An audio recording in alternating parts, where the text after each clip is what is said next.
ഞാനും അമ്മച്ചി കൂടിയിട്ട് നോമ്പിനുള്ള കടിയൊക്കെ ഉണ്ടാക്കിക്കൊണ്ടിരിക്കുകയാണ്. അപ്പോൾ വട്ടുപത്തിരിയും സോയാബീനുമാണ് ഉണ്ടാക്കുന്നത്.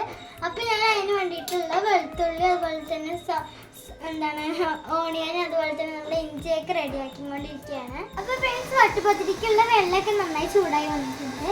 ഇനി നമുക്കിതിലേക്ക് അരിപ്പൊടി ഇട്ട് കൊടുക്കാം. ഇനി നമുക്കിതിലേക്ക് തേങ്ങ അരച്ചത് ഇട്ട് കൊടുക്കാം. അപ്പോൾ ഫ്രണ്ട്സ്, ഇതിലുള്ളത് തേങ്ങ, ചെറിയ ഉള്ളി, ചെറിയ ജീരകമാണ്. ഇതിൽ വെള്ളം ചേർത്തിട്ടില്ല.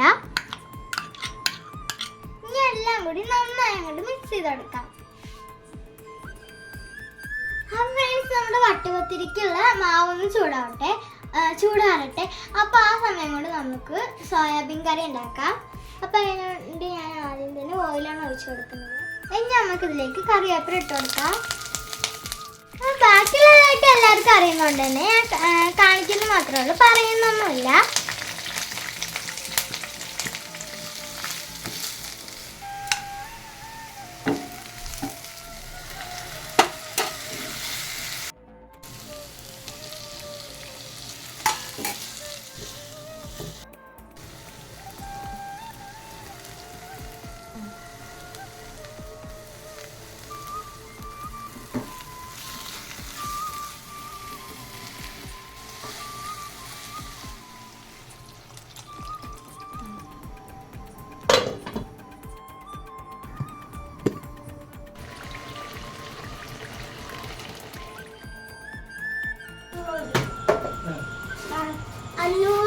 രൂപ കൊടുക്കണം. അപ്പൊ സ്ഥിരം എല്ലാവരും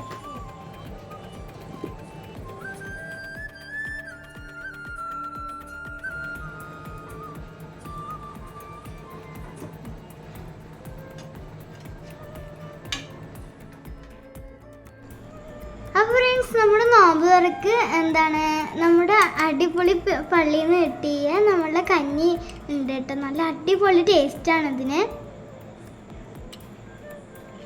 അപ്പോൾ ഫ്രണ്ട്സ്, ഞാൻ നോമ്പ് തുറക്കുന്ന വീഡിയോ എടുത്തിട്ടുണ്ടായിരുന്നില്ല.